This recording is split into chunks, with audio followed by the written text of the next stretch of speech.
Rise family, I'm Kevin Wesley, man. I just did a dope interview with Real Life Street Stars. Man, don't miss it, man. It's a powerful build. Real life. If that shit ain't real life, it ain't real life. Just ain't real life street stars. You know what time it is. Real Life Street Stars, man. We got a situation here, man. Thank you for clapping it up. We got the infamous or famous, well, I don't want to say infamous, but Kevin Wesley's in the building, man. Let's just go with that. Yes, sir. Real quick, what kind of criticism do you get most for some of your most viral moments? Is it people supporting you or just people going against you? Is it men supporting, women going against, women supporting, men going against? Like, what's the general consensus of the type of feedback you get whenever? It's both, man. I'll get men and women who agree and disagree alike. You know what I mean? So I think it's weird, but my platform is actually about even with men and women. It may be 60-40, maybe 55-45, something like that. But that's very good. If it's about religion, I'm going to get a lot of contention on the side of anybody who doesn't agree with the religion. That's regardless of gender. But even with being polygamous, man, I'll get men who come out and say the same thing as women. You're a misogynist, you're greedy, save some for us. Yeah. You know. With that being said, for those who may not know you, and we're going to introduce them to you now, tell them a little bit about your background. Where are you from? We always like to know kind of what kind of childhood you grew up in, like 2-parent household.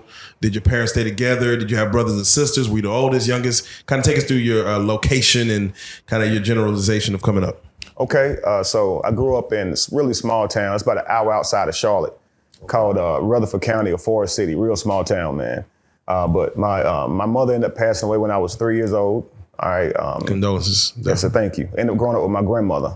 What did she pass away from, if you don't mind me asking? Cancer, actual stomach cancer. Oh, wow. And when I found out when I got older, we all had a gene that she passed on to us. And so many of us had to get our stomachs removed. Oh, wow. Yes, sir. So I've got 3 brothers and 3 sisters. Wow. My mother has 5 children, and outside of her, I have 2 brothers on my father's side. You know? Okay. Yeah. So let's see. So I grew up in that small town, raised by a grandmother who was also raising 15 other children. You know. Wow. Yeah. So. Was your grandmother? Did she have a husband or a guy that was like in your life? Yeah. So she had a partner who was in her life. I don't think they were married, but. We just called him by his. We had a nickname for him, you know. Okay, you know what I mean. But we did get to grow up seeing an interactive relationship. So you had multitude of brothers and sisters around you, older, yes, younger. So my mother, on my father's side, she has 3 children. She has 2 more children with another guy. Okay. Yeah. So my sister and brother live with my grandmother along with a bunch of cousins. Where my 2 sisters, who was by my mother's first husband, they grew up in a different home. So I grew up with my brother and my sister. And your brother and sister, are they older or younger than you? Well, my brother's older, my sister's younger, so I'm the middle. Okay. So the reason I asked that, because most young men kind of find their sexual prowess seeing stuff that goes on either with cousins or older siblings, where they kind of take from what to do or what not to do. Mm-hmm.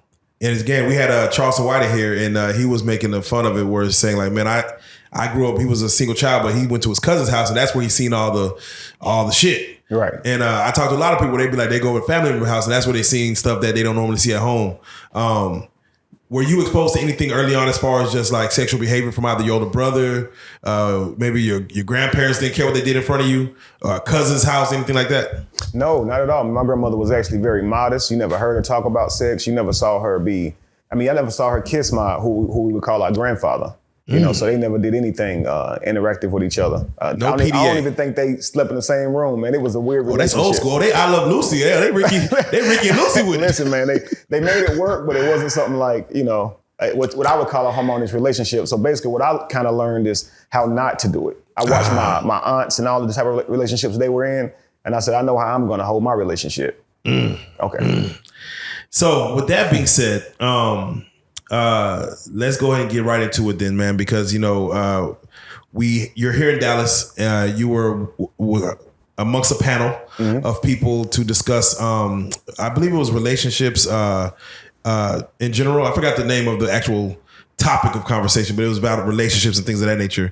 Can you touch on as far as who was on that panel with you? Some of the other people that were there, from what you remember, if you can. Okay, well, I didn't get as familiar with the panelists as I would have liked to. Okay, but I can say it was definitely a mixed crowd. This was a mixed crowd. Right. So, but I like that. I think that's very interesting because you can ask a question and then you're going to have totally different, diverse opinions, and then we can kind of build on that. But there were some moments in there that I didn't expect. You know what I mean? So let's talk about it. You were representing the polygamist portion of that, where you have 2 wives, I believe, correct? Yes, sir. 2 wives living in the same household? Or? Yes, sir. Yes, sir. Okay, we're gonna go through there. Okay. There was a Sydney Star representing the trans community. We had Amber Ali, of course, from the Jocelyn's Cabaret, which I guess is more the free-spirited community. I believe it was I think it's Taurus or who was the Taurus Wells was the BDM submissive, ultimate submissive, I guess. I don't know how that works. Where, obedience to the T. And then, of course, we had Sonetta there, of course, and he had just a wealth of just knowledge from his long-lasting relationships and, his multiple situations that he had to go through as far as getting to where he was at. Absolutely. And so there was some conversation that was going on, man. Before we even get to it, there was one moment where Sydney Starr try to put you on the spot, asking you, hey, man, if I'm transgender and I was talking to you and didn't let you know up front about me being transgender, I forgot the way she phrased the question, but she was like, what would you do? I think let's just say that. And she said, what would you do if I didn't tell you up front? And you had a very interesting response, man. Can you just kind of fall back on what you stated then? Well, basically it was... what would I do if she told me up front? So if some guy walks up to her and, finds her attractive, asks her out or whatever, and she goes, look, I'm trans or whatever. If I were that guy, I would thank her for telling me the truth. Like up front, thank you so much. But if she did not tell me and I found out after the fact, she would definitely bring the worst out of me. I would feel raped. And I don't think that's right. I see a lot of men, well, of course I don't say a lot of men, but you know how we're definitely against rape culture. Men on women, right? Dominating women. But I'm finding that a lot of these guys go get their body changed and they're still doing the same thing in a different way. That's still rape. If a man does not know that you're a man, you're raping him. He did not consent to sex with a man. And if he finds out that that's what he did, it's not that he will end your life. That's what she was saying. But what he may do to you may end your life. Yeah. Because he'll be so infuriated. Yeah. And I think that's any woman. If she had the strength to beat the crap out of that man, even if it means beat him lifeless, she would if he violated her. Yeah. So a man in that moment he's gonna snap. He's gonna lose his mind. So I think that's very dangerous to play like that. All right, let's do it like this. I want to get your thoughts on just the panel up there. And we can just kind of go through it. But let's just start with like a situation with Sonetta to where, he said he was in, I believe, a 35-year marriage at one point. What are your thoughts on decades of marriage, how healthy that is, how to keep that going? What are your thoughts on long-lasting marriages, how it works, if there are things that doesn't work in it?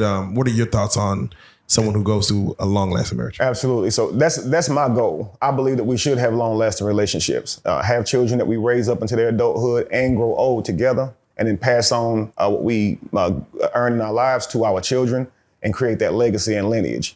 I think the problem with relationships is that they end after a short time, and sometimes even after you've already had children, which I believe you really should work as hard as you possibly can to maintain that relationship, So the simple fact that we're aging and not maintaining these relationships is why we're ending up old and alone. I keep saying life is about stages, and by the time we get to our winter, our old age, we don't even have the children that we raised anymore. We didn't raise them to be able to take care of us.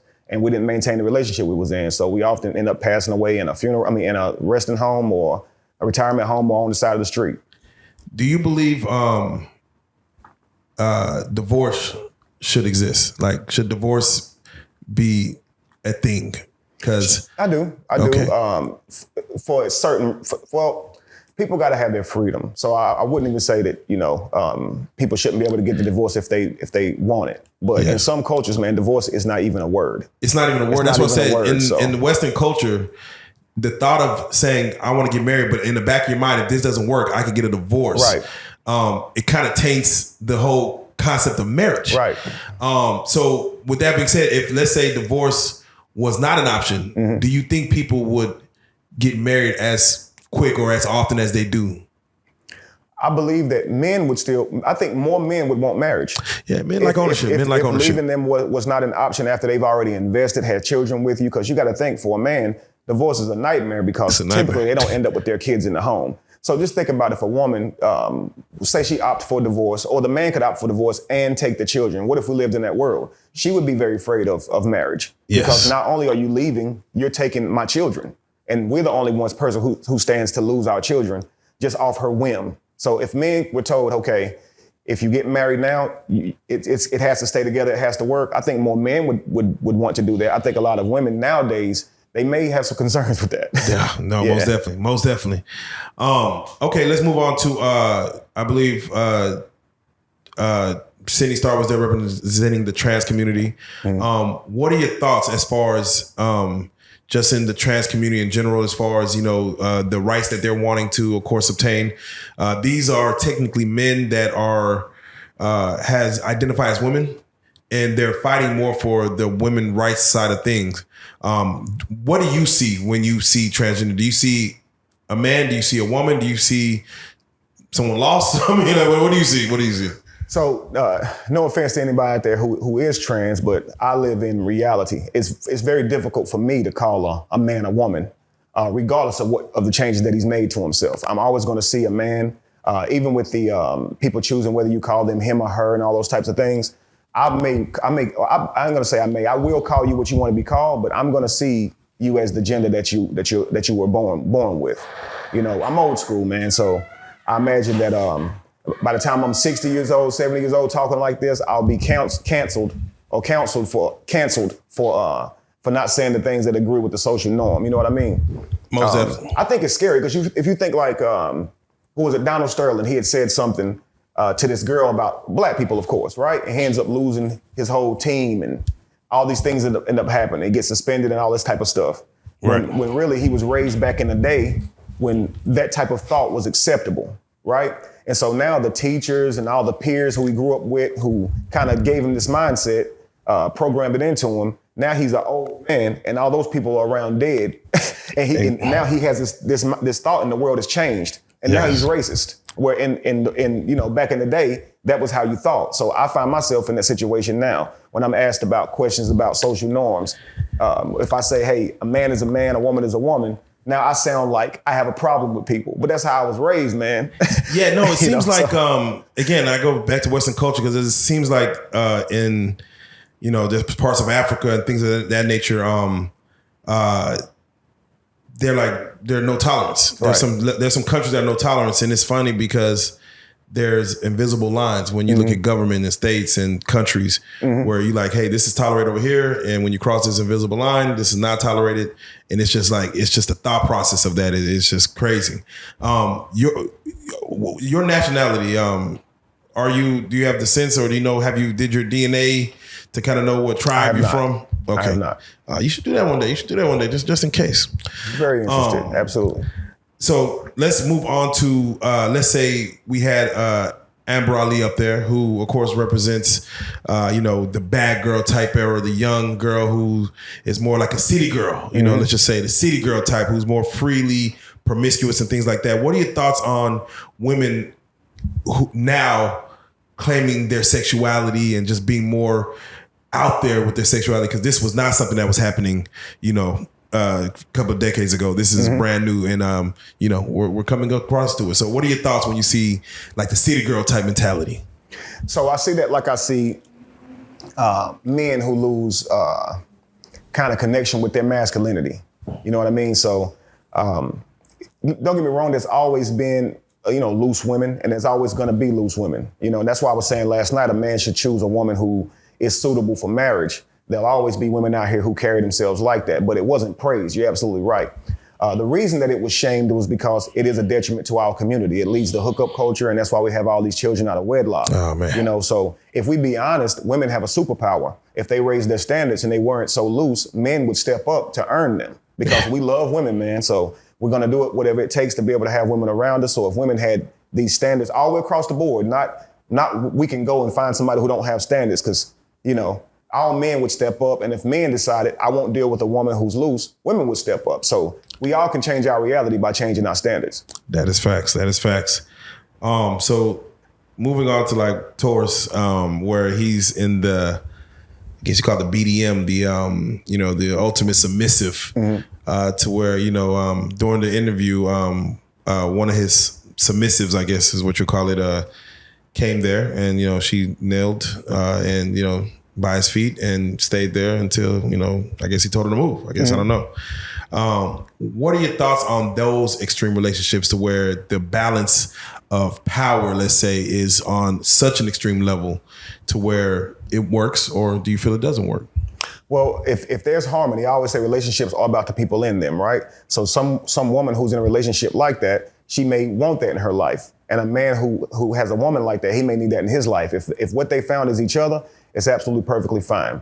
I will say, though, in that position, it would appear that the man is in a position of power because she's kneeling there and she's waiting until he says so for her to leave, right? Yes. But I always say to women, your meekness is not your weakness. So a woman with that much femininity, that much grace, she literally can get that man to do whatever she wants him to do. And she does it with a soft voice through loving on him and being there for him in every way that he needs. She doesn't have to make demands. He'll do anything he can. If you had a woman that treated you that way, you'd go to the ends of the earth for her. And I always say, women, that's your superpower right there, is being soft. The softer you are, the more capable and responsible he will be. We do want to be everything to our woman. We do. No, without question. So let's go and get into it then. With just what you stated regarding the panel itself, let's flip it, man. What are your thoughts as far as when it comes to double standards? Let's just start with that scenario right there where it's submissive to where, what is your opinion when you walk into a room and you see a man kneeling at a woman's feet and, you know, not moving, and a woman having full power over that man? What do you feel when you see something like that? Now, it would be easy to look at their situation and judge and be like, bro, you're not even being a man. But I always say relationships are about the people in them. So if that man, for some reason, wants that in his life and she's happy with that, who am I to step against that if they have harmony, right? There you go. So I wouldn't judge that relationship at all. I would say that him being on his knees for her probably gets the most out of her, and her sitting up there being who she is to him gets the most out of him. And before we even go on to the other double standards, I meant to actually touch on your situation as well. You're in a poly lifestyle. Tell us, as far as how long have you been living in a poly lifestyle? How did it come about? Was it always something you wanted? Was it something that just generated in itself? So I was married. I've been married to Jamie now for in all a little bit over 20 years. But when we were married around 14 to 15 years, we separated. My heart wasn't in it. I had a lack of understanding of what marriage should be. I thought it was about the emotional feeling of love, and when I felt I didn't have that, I left her. You know, I did still take care of the home, her, and my family. So you left. I left. How was that? Most men will not leave. They'll wait till the woman is fed up and leave. Right. You opted out. How did you opt out? You just one day said, "Hey, you did like a woman and packed all your bags." Just she came home to an empty house, or how'd you do it? All right. So basically, man. So we got married when I was 19, 20. Okay. We got married by her mother, who was a pastor at our church. She was a minister at our church, and she married us in front of our first apartment. Right. Around 2 years in, I have a meeting with our pastor, and I'm telling him I'm not happy. I thought marriage was more than this. We had a child very early, and so we got married because we wanted to do the right thing. Okay, she was a very good woman. She treated me right, and so I was like, if you treat me right, I want to marry you. And it wasn't really marriage based on love. You understand? Okay. So here I am thinking, okay, I don't feel this passion. It's hard because I'm young. Wait, we got a child. You said it wasn't based on love. Was it based on looks? Responsibility. Responsibility. Well, of course, she was absolutely beautiful to me. We were together, right? But when we had a child, you got to be responsible. Yeah. So would we have gotten married at 19 years old if we didn't have a child? No, we would have gotten married later in life. You know what I mean? So when we had this child, I wanted to be there and have my child in the home with me, raise my child. So I asked her to marry me. Right. Okay. So that was the right thing to do. It's the wrong thing to do to leave over emotion.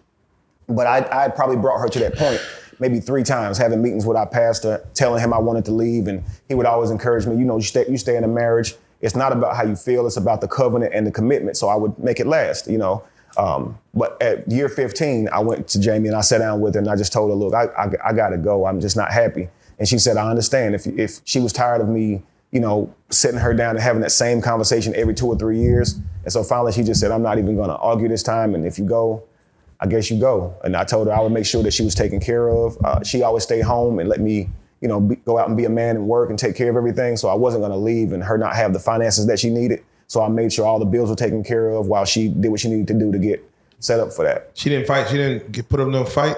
I mean, she definitely cried, but she wasn't gonna do all the begging this time. She wasn't gonna please don't leave me and stuff. She'd done that before. No Keith Sweat this time. No, this time I guess she'd been hurt too many times and brought to that point too many times, which, you know, I understand. Man. You know, and I'll be honest with you, if she had said, please don't leave me, I wouldn't have left. Wow. I would have never left. If just she, the words right there. If she would have just, hey, don't do it. I wouldn't have left because I knew I was wrong. I knew that, you know, she already given me 3 children. And here I am saying I'm going to leave you because I'm not in the emotion of love. Like, I felt wrong, all that. So if she'd have said, look, I really want to be with you. Please don't do this to me, I would have stayed. So tell us about that time frame as far as the moment you are now newly single, ready to mingle out in the world. To walk us through that. How is that, you know, you getting back to the world? Man, that was a shock because meeting Jamie so young, she was always an anomaly, just always very soft, very feminine, very soft-spoken, just very sweet. And when I got out there and started dating, I saw a side of women that I didn't even know existed. You know, I got to see what other brothers was telling me about. But being married since you know, 19, and then I was dating and out there as a young teen. But being married for 10 or 15 years and getting back out there in your older age, 34, 35, you know, I'm seeing a whole different type of woman, man. So the type that be argumentative and kind of toxic. And I never had that before. So the new relationships I was having, they were very turbulent in how those women would treat me back and stuff like that. Yes. And so it made me really value the relationship that I had with Jamie, you know. But at the same time, I was always dating more than one woman after I left Jamie, right? So I was always dating more than one woman. I knew that. You were balancing multiple women? Well, because I wasn't in an actual relationship. So a man out here, I always say a single man is gonna have as many women as he can have. Yeah. He'll take as many as he can get. And that's how I know that we are naturally poly. I've never seen a single man just say, I just want to date one woman. Single men want to be with as many women as they can get. Well, so let's talk about that, because technically, if you're saying, hey, I'm talking to this girl for a week, it was cool. Now, I mean, I'm single. Now I've met a new girl. I'm talking to her for 2 weeks. After that, I might go back to going from week 1. Then, you know, after about a month of that, I found a third girl, which is that technically, I mean, because I'm like, you're technically just dating at a rapid pace. And you might be backsliding to different situations, but you're technically still single. Not saying poly, because to me, poly is you're really taking care of 2 women at a time. Is that were you trying to satisfy multiple women, like while you're single? Like, I'm Keisha, Brenda, Letitia, Don. So, were you like, damn, okay. Well, that's as poly as it gets. DMX voice, that's poly. Yeah, that's as poly as it gets. Even though you're not in a committed relationship with those women, a structured relationship, the fact that it's more than one person that you're dealing with, sleeping with, interacting with, that's what makes you poly. So that's the biggest difference right there. You know, so a lot of people, they look at it like and say, well, if I'm not in a committed relationship, then that means I'm still single and I'm not poly. But monogamy is meeting one person and staying with that one person forever. That's it. So the moment that you have a second partner, you're now poly because you've now been with more than one person. You see what I'm saying? So if you look at how men date, you might not be dating all of them at the same time, but here's what happens. You're dating this woman, this woman, this woman, and this woman, and you're not making those relationships last long term. So what that builds in men is low discipline. So we haven't maintained a relationship long term with one woman. And so what'll happen is a man who was dating a bunch of women on and off like that, by the time he gets in one relationship, even if he truly loves her, he may not have the discipline to go, you know, years and years without cheating, because he's made a habit of sleeping with many different women. So what he'll say to himself is, I want some strange. It brings something out of him because he's made a lifestyle of this negative habit. And that all habits are Is it a negative habit? Well, it's a negative habit when you go from that to being in a relationship, because you should be disciplined in a relationship and be with the person that you promise yourself to be to. You shouldn't cheat on them.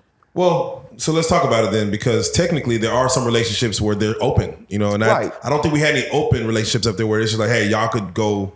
Yeah, that's what the thing is. Yeah, he's Are, open. are they open? Yes. I mean, I don't know. Swingers Okay. Okay. So they invite new people in and stuff like that as well. Yeah. I need to talk to him. I need to talk to him. So the open relationship is like, no, you can. There's no such thing as cheating. You can't. But that's well, because no, you I guess discussed it, right? there are levels. You can say, Right. hey, it's open, but I like to know who you're. You know, just let me know that you're doing it. When you're lying and being deceitful, I guess that is cheating. Yeah. Going outside the boundaries of your commitment is cheating. So, Going outside the boundaries of your commitment. What if people don't actually make a verbal commitment? What if it's never something like that's stated, this is what we are? Because that's what some people like live in limbo. And they never actually say what we are. And they just assume, I guess we're dating. And then they go into a marriage. I guess I'm going to marry you. But they're based on, again, Western thought process that once we're married, they don't even have a conversation about should we go poly? Should we be open? They just go off the assumption that, okay, we're married now. But there's nothing in the verbiage of marriage saying the sanctity of one man, one wife, and this. It's just all about, again, Western philosophy of what marriage is. Once we get married, everything is cut off unless it's communicated. For you going, and I want you to go through the story as far as how it became poly, because what happens is a lot of men at home are probably seeing your life and wanting to experience it.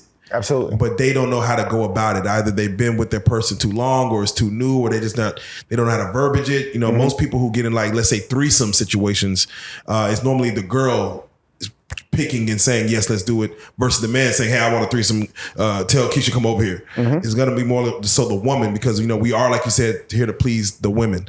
How did you go about even accessing the poly lifestyle with two women? Like, I'm sure it's a conversation. So to your first question about people being together and not really expressing what the dynamics of their relationship are, I don't blame women for that. I blame men for that. I think that's a man not being masculine, and it shows that he's indecisive if he can't tell a woman what type of relationship he wants. Men are the gateway to relationships. So you should know what type of relationship that you want with these women and tell them straight up what it is you're looking for. And women love when a man can, you know, be honest in his decision making and tell her his plan, because it shows that he's put a lot of thought into his plan. So a man who's dating a woman and he ain't really telling her what it is and he's not really committing and she don't really know, she shouldn't deal with him. She shouldn't deal with him, because that's a man who's not truly interested in invested with her. If you really wanted a woman and that's the woman for you and you know you wanted to marry her, you're not about to not tell her. So if we're not telling you, it's because we don't want to hurt your feelings. I'm just being real with you. A lot of times a man will not tell a woman, I don't see you as wifey material, and he'll keep sleeping with her, you know, but if he saw her as wifey material, he moved way differently. You know what I mean? So if a man sees a woman, like you said, you blame it on the man. He does go into a relationship where he is saying, I'm committed to one woman, but he's interested in trying. He should always be upfront. And that's what I did. So while I'm single, right, I'm dating, and I'm learning about just different things and different relationships. So I come across poly. I like how that sounds. I realize that I want poly at some point. So what I start doing is every woman I sit down with, every woman I'm dating, I'm telling them what I'm looking for. If I hit a woman up in her inbox or something, I ask her, what type of relationship are you interested in? There's poly, there's monogamy, and I ask them all straight up, you know. Some women would say no. Some women would get to the dinner table, we're having a date, and when I explain it to them, I'm greedy, you're never gonna have that. I always said, all I need is two women to agree. So if every woman disagrees and I find two to agree, I still get my poly relationship. I think it was Amber Ali who disagreed with what you were doing, saying that no, it's two women, and you found two women to agree. But before you go to the next point, in that scenario where a man is with a woman, he's thinking of poly, he's already in a relationship, and he brings it up, he communicates, and she's not with it. Obviously, he's with it because he wants to try it, right? But she's not with it. So now he's stuck in a place to where she must know that he is looking into wanting to something, like you said, try some strange, or at least see what that's about, but she's not with it.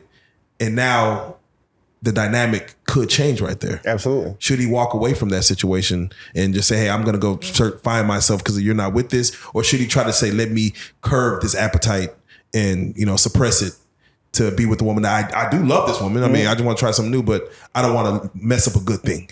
Yeah, so I say that's based on where that relationship is. If they have children and things like that together, they're already married, he should curb that appetite and stay and love the one that he's with, you know, because that person didn't sign up for you changing, you know, your life and all that. And if they wanted to leave at that point, they could. Take me, for instance. I have 2 women and they came into this relationship saying they didn't want any men. They didn't want no other man but me. And so many women say, well, what if I want a man? Then if I don't want a woman who wants a man. So I'm not gonna be mean and say, I can have it and you can't. I just rather have women who don't want that. So that way I never have to have a problem with it. That's more the open relationship, right? You know. So if they did come to me and say, hey, I wanna actually have another man, then that would be polygyny, not polygamy. So now we would have to separate because I'm not gonna have another man in my life at all, in any capacity. That's not gonna work. There's for a me. viral video of a woman who has 3 men. Well, she had 2 men, and then she introduced a 3rd boyfriend, and they all just had to get with it. She's like, "We're gonna have some fun tonight." And, that video was going viral. It was like a crazy situation. Well, what do you say as far as if you wanted to add a 3rd party into your situation? So we are closed, and so because we've already agreed that our relationship is closed, I wouldn't betray. I wouldn't go outside of that. I would know that I'm trying to change the dynamic that we all committed to. You know what I mean? So when we joined in, I said I want you 2 to be my wives, and that's it. That's the end of it. So I'm not out here on the prowl looking for other women to add other women to it because we got that type of. Yeah, but I say, could you handle 3 women? Do you feel like I'm just sure finances, kid, you know, just the mental, you know? Sure. Can you deal with 3 separate, totally different women? Because you know, Finesse 2 times had 3. Sure. And then he lost. I think he lost 1 or 2, like back to back. But you could keep it up for a while. You think? Yeah, I could. Okay. For the 2 you have, and I'm sure people at home want to know how this works. How does it work as far as when it comes to catering to 2 wives, their needs, whether in the bedroom, whether mentally, emotionally, when it's talking? Do y'all talk in groups? Is it group sessions? Is it you got 10 minutes, you got 10 minutes? I mean, how is it a schedule? Break it down for us, please. So we're structured in like a schedule. But the way you maintain healthy relationships with both is the same with any man who is dating several women. So if you go out on a date with a woman, you're going to learn her personality. You're going to, you know, kind of interact with her the way she, you know, in a way that she brings out a certain sides of you, right? With a different woman, you may act a little bit differently. Now you're going to still have your personality that's not going to change up. But the way you treat her, the way you talk to her, certain things, the way y'all interact, that's going to vary based on the girl that you're with, right? Yes. So it's always going to be that you got to account for their personality. So I'm not going into a room trying to say the same exact things to Lacey as I do Jamie, or vice versa, or take Jamie to the same places Lacey likes to go. It's about being fair, but not exact. You don't take this person to the same place or do the same thing for this person. You learn what they like. And if any man who out here ever had 2 women in a dishonest way, they could go out, be with this other woman, give her everything she wanted, be happy, and then go home, and their wife never know. Right. So they are able to do that. And women do that too. Women play dudes for a long time. They play dudes for a long time, man. They play dudes for a long time. So it shows we do have the ability to do that. So how do you handle like date night? Do you go on poly dates as far as, hey, we're both going to be on this boat ride? Yeah, we do poly dates. That'll be on our weekends. But we're structured like on Mondays and Tuesdays, Jamie and I spend our time together, and on Wednesdays and Thursdays, Lacey and I do. And then the 3 days after that, I spend my time working, spending time with my children. And then the nights, I alternate throughout the weekends. You know, there was a cult that existed where a guy, you know, had 30 wives, and he was trying to do the same thing. I think it was too much on him. Do your wives like each other? Do they come in together and say, hey, you know? No, sir. They are heterosexual. They are heterosexual. So they're only with me. They have no interest in any other woman at all. Wow. So they're just with me. Yes, sir. Man. So people find it funny when I tell them I'm a poly man who have 2 wives who live with him, and I've never had a threesome. Wow. Ever. That's crazy. Did you not want one? Everyone wants one, I think. Yeah. I think if you go to IG, and what are their names again? You have some beautiful wives. Yes, sir. Jamie and Lacey. Beautiful wives. You not just be like, man, let's call Jamie here. Let's get I would Lacey. never disrespect like that. Wow, that is disrespectful. These are your wives, sir. Oh, so just imagine you. Let's just say you're dealing with somebody who you know got a man, but you like what your man got to do with me, sort of thing, right? Yeah. So you know she got a man, but you will come through there whenever she free, right? Yeah. What if she was to say, "Let me call my hubby and bring him in here"? You heterosexual, right? Yeah, that'd be wild. So that's gonna be so. if I'm asking, okay, let me bring this other woman in here to a heterosexual woman, that's as offensive as a woman asking me, can another man come in this room right now? So do they ever ask about how the other was treated or like how you did with the other in bed? Like, let's say if your stamina wasn't up the next day and they ever question like, what did y'all do before? Or it's totally separate when it comes to intimacy. Like, you're there, I'm over here. Absolutely. So we don't do it. We have totally different floors. They don't go to each other's rooms and knock or nothing. They don't want to hear anything like that. So they know I have 2 wives. They know I'm married to each of them, but we don't discuss the inner workings of sex at all. Do they cook together at least? Like, they do. Yeah, okay, I'm gonna say, so outside of they go grocery shopping together? Yeah. Do they go shopping for clothes together? They do. Okay. Well, we have 2 different kitchens. So Lacey, she is not vegan. Well, Jamie is. Okay. Right? So Jamie and I have 3 children. And so she's going to prepare food and things like that for the children who are vegan. And Lacey, she prepares food for me and herself. And of course, we have a baby on the way. But every Sunday, we cook a big meal together. So we sit down at the table and eat. But they are friends. Absolutely. Or cordial, let's just say. Friends, cordial, all that. Y'all are raising children in the household. Absolutely. How many children? So I have 3 children with Jamie, 21-year-old daughter, 2 sons, 17 and 16, yes, sir, and then a baby on the way, a son on the way. Okay. With Lacey. How do the kids accept, because even now they're getting older. You've been married, of course, for a while. As they come into their adulthoods and their relationships, are they seeing what you're doing? How do they accept it? And are they practicing it themselves when it comes to their relationships? So none of them are practicing it. I think if they're all saying they still would like to be monogamous in their lives, but they all love the situation. They love Lacey. They love having that other person there that kind of offers some different things than their mother does. So it's kind of like having, I guess you would tell a child who went through a horrible divorce who has a stepfather and a real dad, and they see the benefits in having both of those men in their life. My children are the same way. So they find a great friend in Lacey. They more so treat her like you would say an auntie. She's a sister wife. So if they can't get something from Jamie or go to her right away, they'll go to Lacey. Some conversations they'd rather go to Lacey about, where some things they'd rather go to Jamie about. So it's really beautiful seeing how they interact with Lacey and seeing Lacey so lovingly work with them as well. So, and for Jamie to allow it as well too. Before Lacey and I ever got pregnant, Jamie was celebrating Lacey also on Mother's Day because of the role that she played for our children also. So. How do you manage like even birthdays, like gifts, like outdoing what, like they might say, oh, he bought me the Versace robe and he just got me a toothbrush. How do you manage the pleasing outside of intimacy, the pleasing of each woman? Do you personally try to equal for both? Like whatever I do for you, I'm going to do for you. And it won't ever be a competition. So they'll have different things that they want and desire, and that they're not far off in terms of what the cost of that thing is. So I'm able to get them both exactly what they want. But the way we do our celebrations is it's very different, man. If a birthday's coming up, we'll all go to the stores together. And of course, the leader person with the birthday at home, and we all go out and together and get them something nice, something thoughtful. And we all present those gifts to them on their birthday. So it's a family thing every single time. It's kind of like what you would call, what they call it, the Santa Claus thing where you draw names and buy gifts. Right.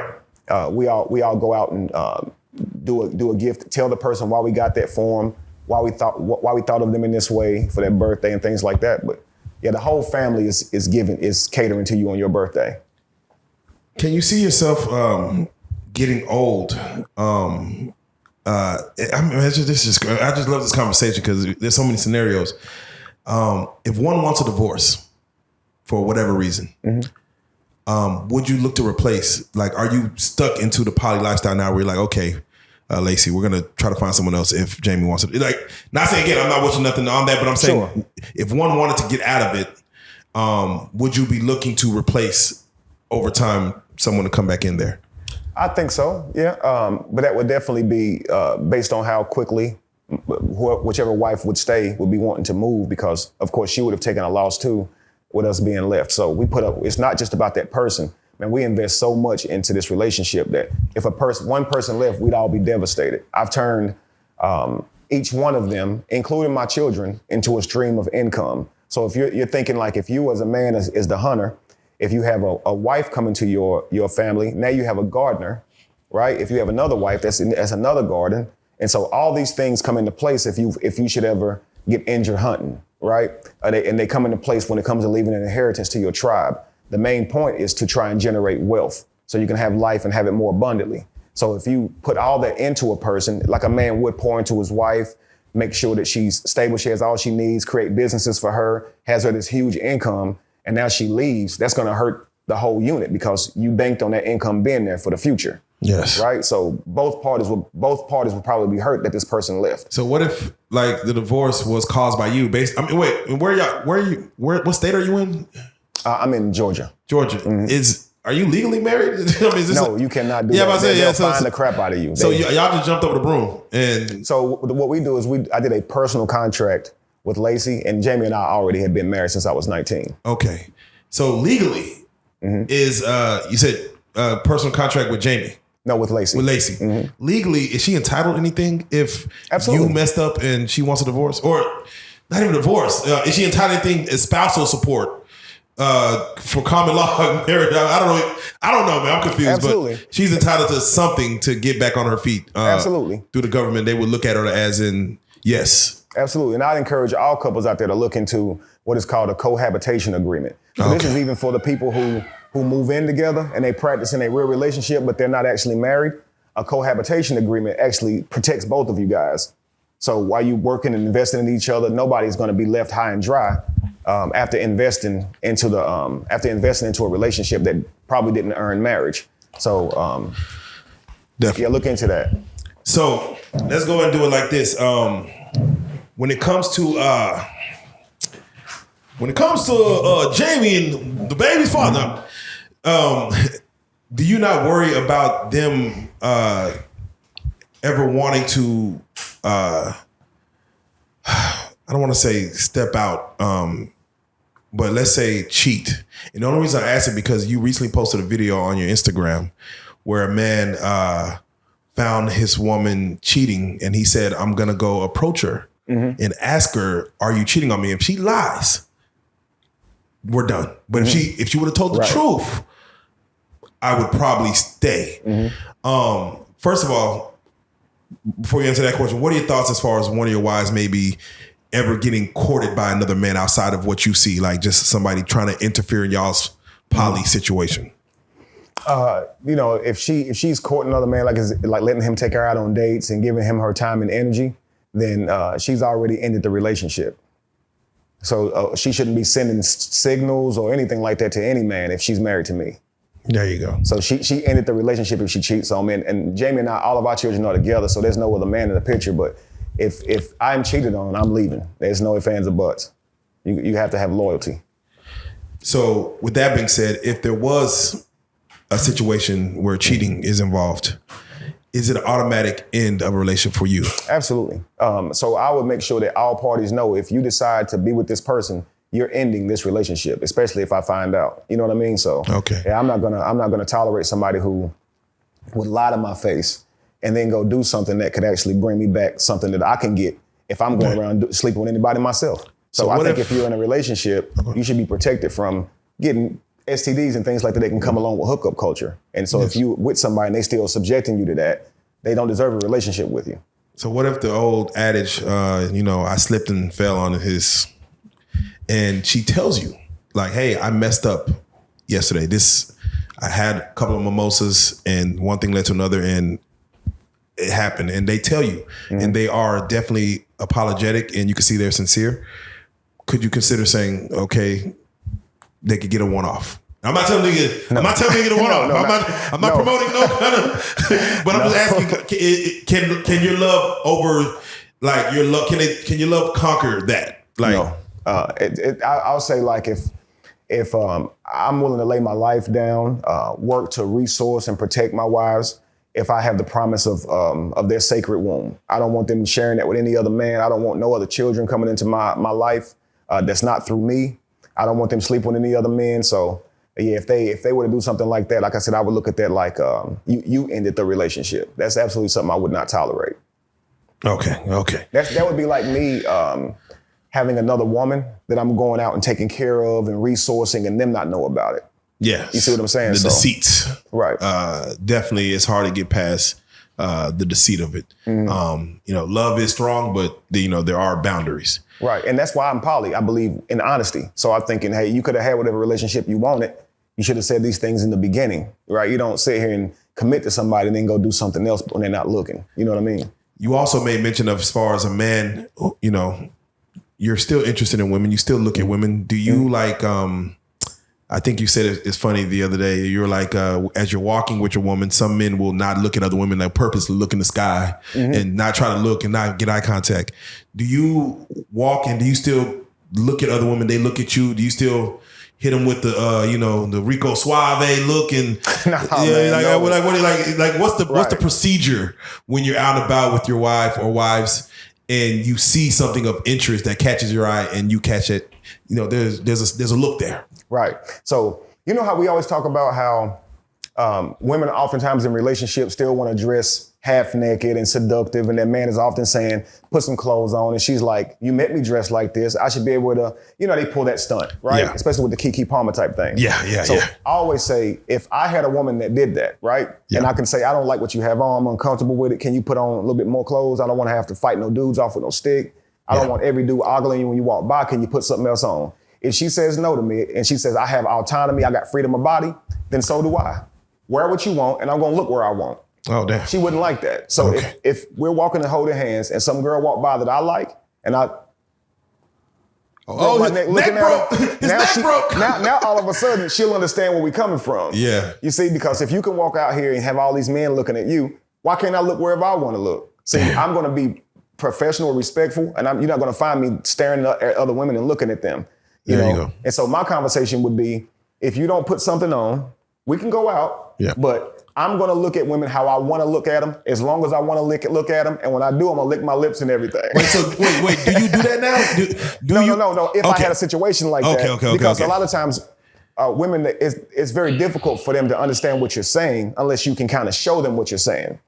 So if my woman was with me and I'm looking at a woman so sexual to a point that where she's starting to feel uncomfortable and I didn't even care that I'm making her uncomfortable, my wife would be like offended by that. But if she walked by with her ass hanging out, a woman, I shouldn't be offended that other dudes are looking at her like they want to do something to her. And I'm sitting here looking at these dudes. I can't say nothing. Oh, man. And she really putting this on me because she's coming out dressed that way. Man, cover up.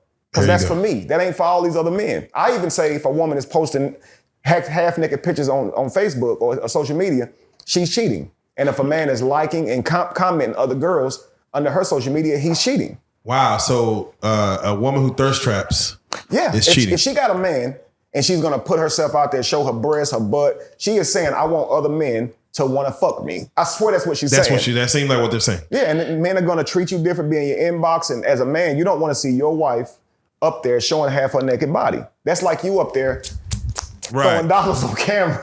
You see what I'm saying? Right. Like you wouldn't present yourself that way. So you're saying a man also, what do you say, hearting, what is considered cheating? If a man has a wife and he sees women up there in bikinis twerking and he's hearting it, telling her she looks good, he's cheating. Because see, he's making an offer.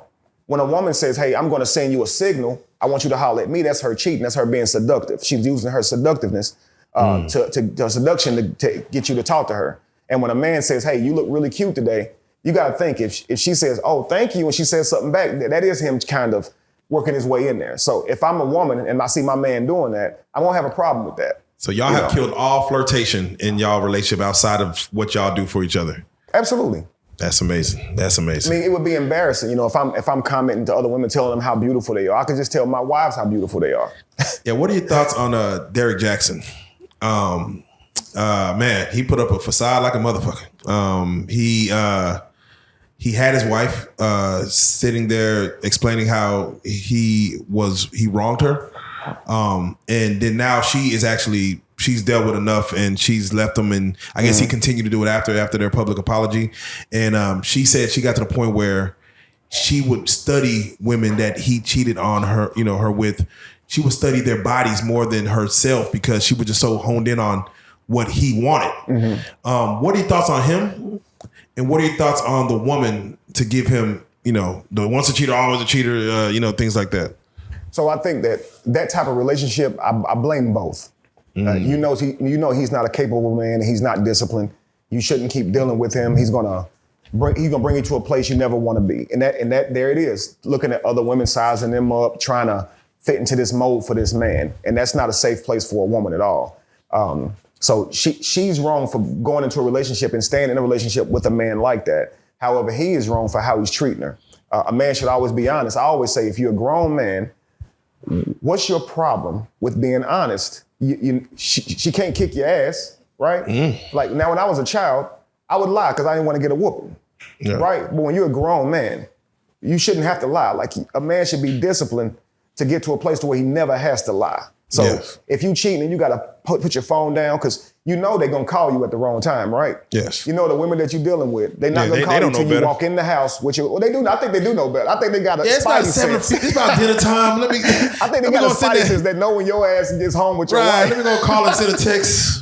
The most fucked up is all hearts. Facts, start with the hearts. And they know when, and you like, and you know too. When the phone vibrates that it ain't your homeboy. I don't know why we know that. Not for real. I mean, I know not so to you look. Gotta check your phone but you're a grown man. Why don't you just be honest and have a relationship you want? They say, especially when you're in a situation where, let's say, children are involved or you're really highly invested, maybe you paid for her college fund and you're really just invested, whether with children or money. They say sometimes it's cheaper to keep her or cheaper to keep him, I guess, whichever, it could go both ways. And they said, I'll deal with the worst when it comes versus let me hit it head on, tell you what I want. Let me just tell you what it is. And this is what it is. Let's not ruffle the feathers. Let's keep it to where it's cheaper to keep her. What are your thoughts as far as that mentality of saying what's, it's the good, we got to go left or right here. Sure. And it's probably cheaper to say, let me just continue to side-eye the phone versus saying this is what it is. Right. So it'll cost you in the end. It will cost you in the end, man. So if you are lying, if you are deceitful, if you were to ever get discovered, then it will cost you. So you may say it's cheaper to keep her. I'm going to deal with other women and not leave because if I leave, there's probably alimony. It's going to be a lot of money's lost. I'm probably outside the home looking in at my children now because of this honesty. So why don't I just cover it up and keep doing it? You can do that, but if she finds out, those things that you were trying to avoid will be inevitable. So you will lose in the end. Okay. We got some questions. I definitely want to shout out Monica Genesis, DJ Genesis. Absolutely. She put together this whole Meeting of the Minds thing. We got into it. We didn't go through a lot of the questions. But again, for what she put together, we got, through most of it. I want to just jump a couple of questions off.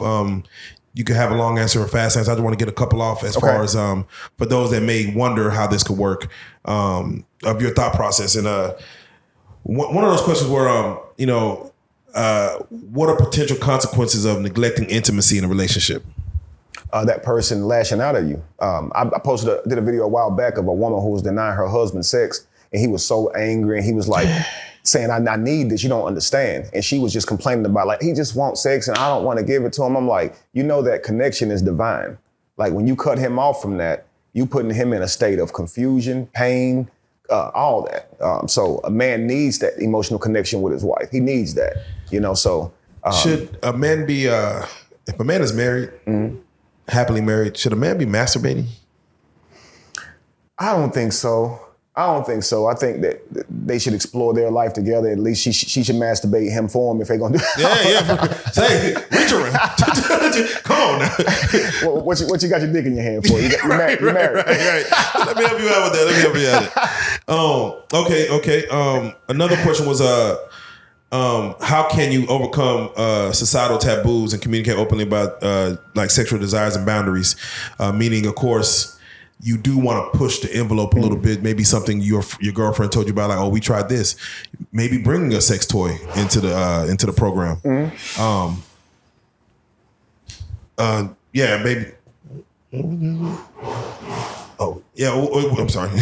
What would you say as far as to be open to those societal taboos of, bringing in new and strange ideas into the bedroom?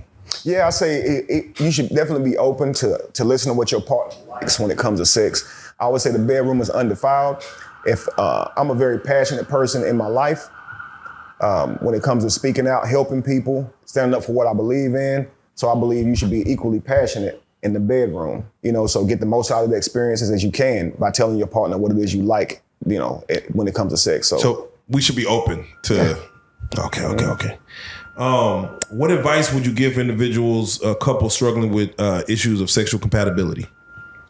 Learn each other's love language. Learn language. Learn their love language. So ask that person what makes them feel loved, what makes them feel wanted.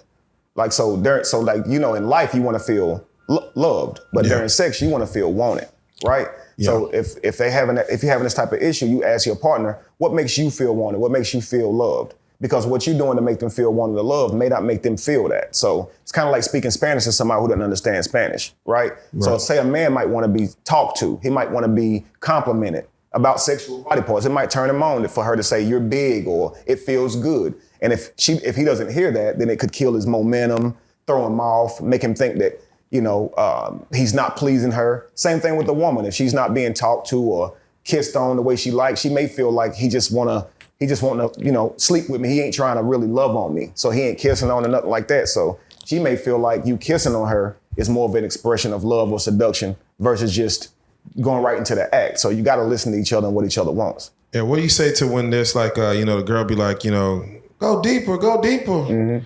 And he's like, in his mind, I'm going as deep as I can. I give her all she got, Captain. I think that women should take that out of their vocabulary. Yeah, that's like us saying, make it tighter. Yeah, so I think that a lot of times, like, we don't know what I think if she knows that he is as far as he can go, saying deeper is wrong. Like, no, I'm saying, so she says deeper, he's gone as far as he go, so the compatibility might be failing there, but I think he has every right to say, get tighter. Because look, if he can't go deeper, then the only thing we can do now, since you think that we can do this type of stuff, then you tighten up right now on the spot. You told me to go deeper. They say you got to be able to hit the bottom. I just think everybody's made differently. Stand up in it. So you probably can't. You got to figure it out. You got to figure it out. That's when you pull that's when you pull the little thing out. Man, that's funny, man. I gotta ask, how do you keep the spark alive in a long-term relationship or marriage? As far as where you're years in. You cannot stop that communication. You cannot stop the communication. What you liked the first 4 or 5 years of your marriage, you may need a little bit more to spice that relationship up because y'all have gotten comfortable with each other. A lot of us like to deny that we do get comfortable with each other. Once you done had sex 1,000,000 times, it's not as exciting as the first time. So now you have to kind of prep for sex. Say sexy things to each other. Get back on that. Tell each other you're missing each other. Tell each other you can't wait to see each other. Be romantic to try and spice that relationship back up. Is foreplay dead, you feel? Is foreplay dead? That a dying art? I can see it becoming dead in relationships that's lasted a long time. You know what I mean? I think when a man is with a woman for the first time, he's more like aiming to please. So, and he hasn't had her, so he's gonna want to do everything possible to her. But if you've had sex with somebody a whole lot, you may start to kind of fall off of the things that you were doing. And women do too. You know what I mean? So, I think it was an old school movie.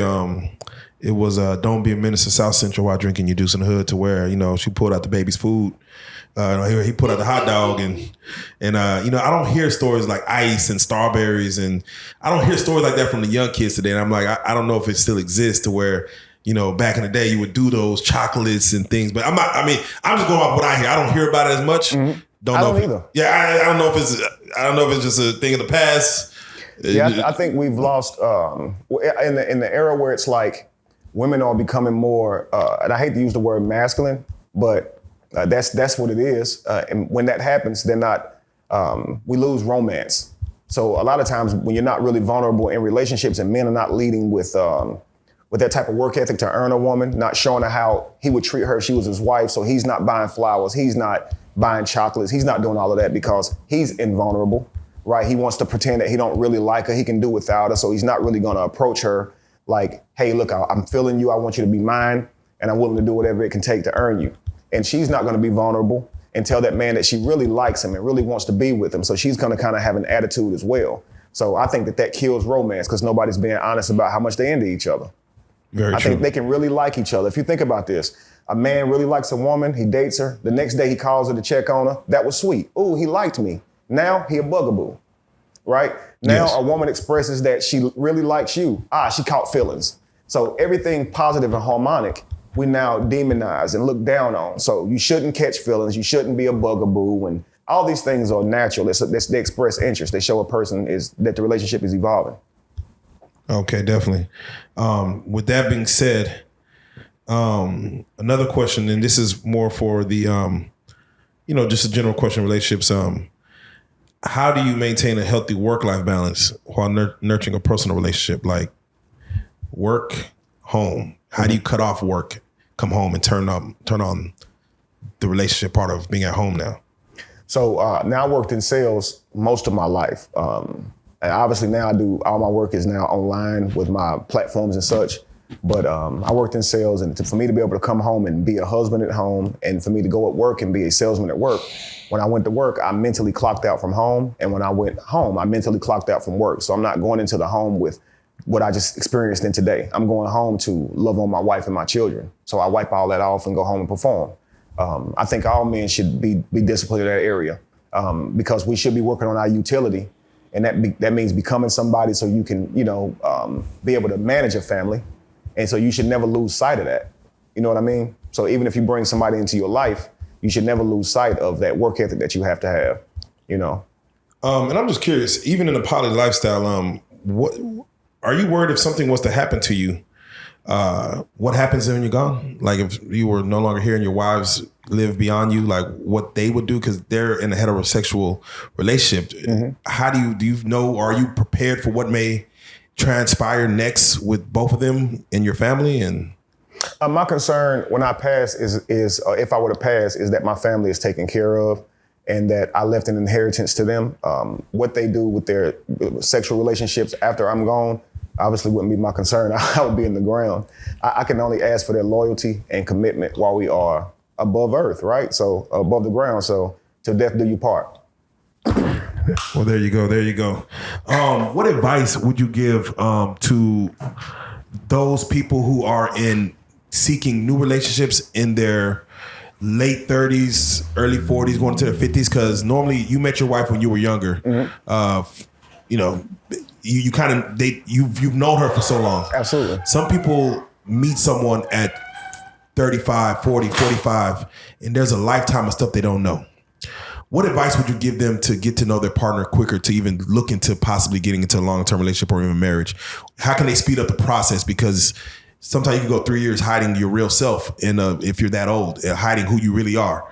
What advice could you give each party to, kind of know someone when they get into a relationship at an older age? So I would say it is better to get in a relationship younger, I believe, and build your life together. But I'll say there are some benefits to meeting a woman later in life because there's more questions that you can ask about her life to be able to establish what type of woman that she is and if she's going to be fit for a relationship with you. Same thing with a woman and understanding a man. I would say date with intent. If you're older, make sure you're asking questions. Make sure when you take her out on a date, it's not just fun, that you're not just looking to, when you're a young man, you're just looking to make sure she likes you. But if you're an older man, you should always make sure that you ask that woman the right questions, and you're paying for the date. Hopefully, I'm a masculine man. If I'm going to ask you out, I'm going to pay for it and treat you to a nice evening. But I'm also going to ask you questions to see if I want to date you again, take you out on another date. And so I don't date for fun. I date with intent. So I think everybody should do that. With saying that, dating to intent, if the intent is to lay down with a woman, some men are expecting that, first date. Mm-hmm. What are your thoughts on the young men who expect to say, hey, I'm going to either one is going to be one and done, or I'm going to meet you and by the night, I'm going to pick you up at 6. Somehow by midnight, we knocking the boots. Right. What is that mentality? What is your thoughts on that mentality? So I would say to a man, if you're looking for a one night stand, then you know you're looking for a low vibrational woman. You're looking for a woman who don't have much value in herself because she's willing to sleep with you even though you're a stranger, right? There you So it's a lot that comes with that, because I was just talking to Sanetta about this yesterday, that a lot of our young men, we lose our freedom in our life just by dealing with ratchet women who don't have good qualities and things of that nature. So I've seen young boys lose their careers, get kicked out of college and all because they slept with a woman, a one night stand, and she may have slept with multiple men at one night or just one. But if she doesn't like what her reputation looks like after sleeping with him, she may say something like he coerced her, that she was drunk, and this will ruin this man's life. So I can see a lot of adverse effects coming from just sleeping with somebody that you don't know like that. You know what I mean? So you sleeping with her for a reason. She's probably sleeping with you for a reason too, right? Do you feel like it's giving part of yourself whenever someone has intercourse? Someone is giving a part of your energy or whatever. Sex is communication, and we've lost that. We look at it as it's simply just desire, but man, no, you are giving this person a part of yourself, and it'll never go away. Women take on the men that they sleep with, even in personality. Oh wow! Oh, so yeah. Now you heard probably old heads say, "Be careful who you let braid your hair or who you eat after," right? Because spirits attract. Yes. But it's more like DNA. Damn. And I try to make it short, but these two scientists did an experiment where they were just testing saliva to see what it did. One scientist took his saliva and put it out there on the little test thing, and he left, and the other scientist studied it. The scientist went on a plane flight to somewhere, and the scientist who was observing the saliva, he noticed different interactions in the saliva at certain times. He documented those times. When he met back up with the other scientist, he mentioned to him the times that his saliva made distinct changes. And the guy he wrote down whenever he was upset, if he felt any type of emotion and why, and it lined up with the time frame that he kept. So he was about to miss his flight, and his saliva reacted to that, even though it wasn't in his mouth, man. Wow. So just imagine, that's saliva that you just spit out. And that dies after about, I think it was like 14 or 15 hours, it dies. But Jeez. Imagine sperm inside of a body now, where it's warm, it's, imagine kissing, smoking, eating after somebody. Those, what you would call germs, that bacteria, it gets into a person. Jeez. So a lot of times we're schizo because we got a lot of people inside of us. Man, it's crazy, man. A lot of people inside of us. I never thought about it like that, man. I never thought about it like that. You ever see Avatar? They would like kind of communicate by sticking this like a tail in each other. That was nasty. So, right, but that is actually a kind of like a perversion of what we do when we have sex, and we just don't know that's what sex is. So you communicating with her, like that's why you get a baby from that. You see what I'm saying? So it's made up of both of y'all. You know what I mean? So it's a sacred act, and that's what creates life. We wake up every day thanking God for the reality that we have, but really who gave us this life was our parents. And it didn't matter if they loved each other. It didn't matter if they intended on making you. Just them having sex alone is what gave you this reality that you have every day. So sex is a very powerful act. Do you feel the same way about oral sex as far as the power of it? Yeah. You can even look it up, what sperm does to a woman. It has many benefits to it. It has, I'm not trying to encourage. No. You start off with the benefits. Let's stay right there. Same thing with a man going down on a woman. A woman can feed a baby, of course, from her breast. She can feed a man, honestly, from her vagina. So there's nutrients and everything that's in that. Look it up. It'll blow your mind, man. Oh, man. So next thing you say, 3 things you can take on a desert island. A woman, and a woman. we gonna be all right. Let her eat, you eat her, you're good. Right. Oh, last I gotta ask you, what are your thoughts on dating in this AI verse now? With AI technology, with just technology in general, the dating world today. Do you feel it's successful? Do you feel? I know women who don't even go on don't look for men at the grocery store or church anymore. They literally go online, type in their profile, and try to find a man who fits their profile. Swipe left, swipe right, whatever. What are your thoughts on that level of dating in today's world? The benefits are you get access to people that you never would have had the opportunity to meet, right? And most people marry people from their own small towns where they worked and things of that nature. So I think it gives you more people to meet. But at the same time, I think it cripples us. a man that simply just dates online, I think that he has forsaken the confidence that it takes to walk up to a strange woman and introduce himself. And that shows a lot of lack of discipline in his character. You know what I mean? So for a man we did this as kids. We would compete to see who could get the most numbers. Yeah. But you know that if you went to that mall by yourself, you wouldn't ask for as many numbers. At some point, you're gonna start feeling nervous. And if that first girl turn you down, you'll feel nervous. And men shouldn't live in that. We should live in actions, right? Yes. So it don't matter if that last girl turns you down. Okay, the way you meet women is you got to walk up to them and talk to them. I don't care how pretty they are. That's still how you meet them. That's still how you meet them. So a them. man who's talking himself out of that because he thinks she's too pretty, that's feminine. And if you online meeting women, you're not doing the approach on women.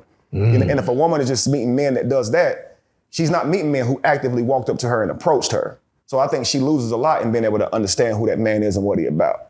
Definitely.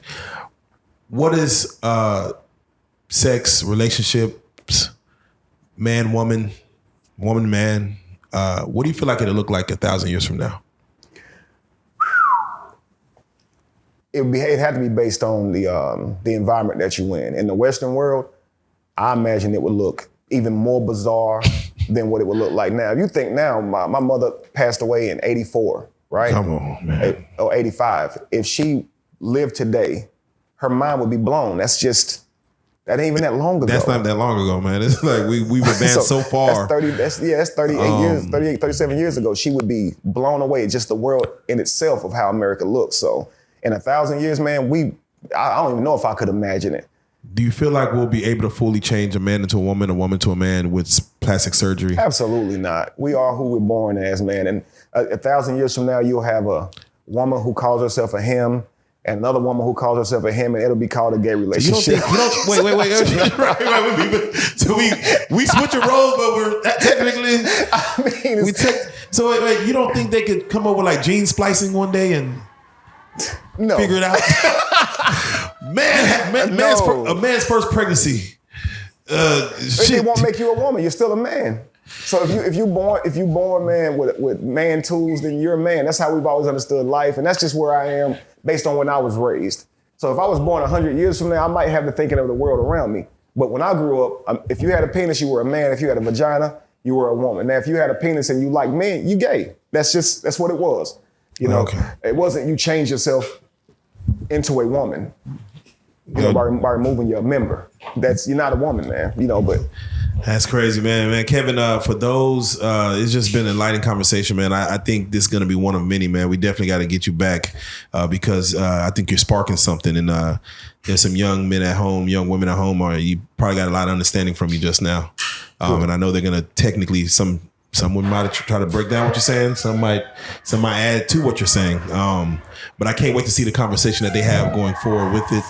For those that do want to get at you, for those that do want to follow your movement, see what you got going on, tell them how can they follow you? How can they, tap in with you? Sure. Kevin Wesley B_rise on Instagram. That's Kevin Wesley B_rise.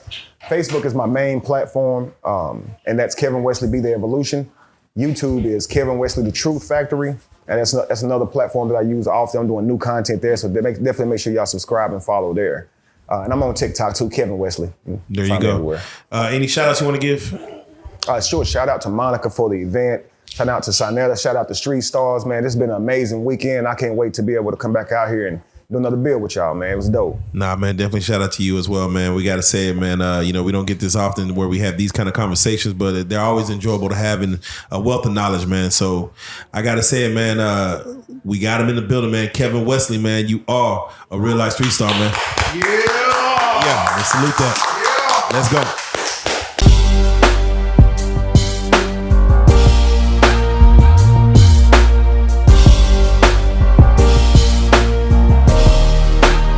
Shout out Reallyfe Street Stars, nigga.